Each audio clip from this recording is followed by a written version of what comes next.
मोहिनी एकादशी। युधिष्ठिर ने पूछा, जनार्दन, वैशाख मास के शुक्ल पक्ष में किस नाम की एकादशी होती है? उसका क्या फल होता है? उसके लिए कौन सी विधि है? भगवान श्री कृष्ण बोले, धर्मराज, पूर्व काल में परम बुद्धिमान श्री रामचंद्र जी ने महर्षि वशिष्ठ जी से यही बात पूछी थी जिसे आज तुम मुझसे पूछ रहे हो। श्री राम ने कहा, भगवान, जो समस्त पापों का क्षय तथा सब प्रकार के दुखों का निवारण करने वाला व्रतों में उत्तम व्रत हो, उसे मैं सुनना चाहता हूँ। वशिष्ठ जी बोले, श्री राम, तुमने बहुत उत्तम बात पूछी है। मनुष्य तुम्हारा नाम लेने से ही सब पापों से शुद्ध हो जाता है। तथापि लोगों के हित की इच्छा से मैं पवित्रों में पवित्र उत्तम व्रत का वर्णन करूंगा। वैशाख मास के शुक्ल पक्ष में जो एकादशी होती है उसका नाम मोहिनी है। वह सब पापों को हरने वाली और उत्तम है। उसके व्रत के प्रभाव से मनुष्य मोह जाल तथा पातक समूह से छुटकारा पा जाते हैं। सरस्वती नदी के रमणीय तट पर भद्रावती नाम की सुंदर नगरी है। वहां धृतिमान नामक राजा, जो चंद्रवंश में उत्पन्न और सत्य प्रतिज्ञ थे, राज्य करते थे। उसी नगर में एक वैश्य रहता था जो धन धान्य से परिपूर्ण और समृद्धशाली था।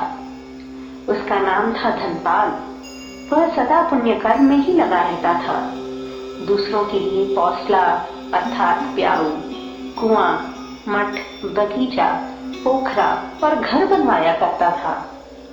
भगवान विष्णु की भक्ति में उसका हार्दिक अनुराग था। वह सदा शांत रहता था। उसके 5 पुत्र थे, सुमना, धृतिमान, मेधावी, सुकृत तथा दृष्ट बुद्धि। धृष्ट बुद्धि 5वां था। वह सदा बड़े बड़े पापों में ही संलग्न रहता था। जुए आदि दुर्व्यसनों में उसकी बड़ी आसक्ति थी। वह वैश्याओं से मिलने के लिए लालायित रहता था। उसकी बुद्धि न तो देवताओं के पूजन में लगती थी और न पितरों तथा ब्राह्मणों के सत्कार में। वह दुष्टात्मा अन्याय के मार्ग पर चलकर पिता का धन बर्बाद किया करता था। एक दिन वह वैश्या के गले में बांह डाले चौराहे पर घूमता देखा गया। तब पिता ने उसे घर से निकाल दिया तथा बंधु बांधवों ने भी उसका परित्याग कर दिया। अब वह दिन रात दुख और शोक में डूबा तथा कष्ट पर कष्ट उठाता हुआ इधर उधर भटकने लगा। एक दिन किसी पुण्य के उदय होने से वह महर्षि कौंडिन्य के आश्रम पर जा पहुंचा। वैशाख का महीना था। तपोधन कौंडिन्य गंगा जी में स्नान करके आए थे। धृष्ट बुद्धि शोक के भार से पीड़ित हो मुनिवर कौंडिन्य के पास गया और हाथ जोड़कर सामने खड़ा होकर बोला, ब्राह्मण, द्विजश्रेष्ठ, मुझ पर दया करके कोई ऐसा व्रत बताइए जिससे पुण्य के प्रभाव से मेरी मुक्ति हो। कौंडिन्य बोले, वैशाख के शुक्ल पक्ष में मोहिनी नाम से प्रसिद्ध एकादशी का व्रत करो। मोहिनी को उपवास करने पर प्राणियों के अनेक जन्मों के किए हुए मेरु पर्वत जैसे महापाप भी नष्ट हो जाते हैं।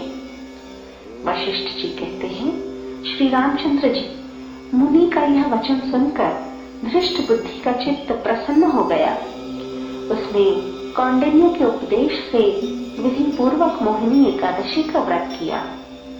नृपश्रेष्ठ, इस व्रत के करने से वह निष्पाप हो गया और दिव्य देह धारण कर गरुड़ पर आरूढ़ हो सब प्रकार के उपद्रवों से रहित श्री विष्णु धाम को चला गया।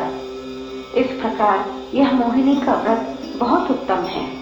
इसके पढ़ने और सुनने से सहस्र गोदान का फल मिलता है। हरि ओम।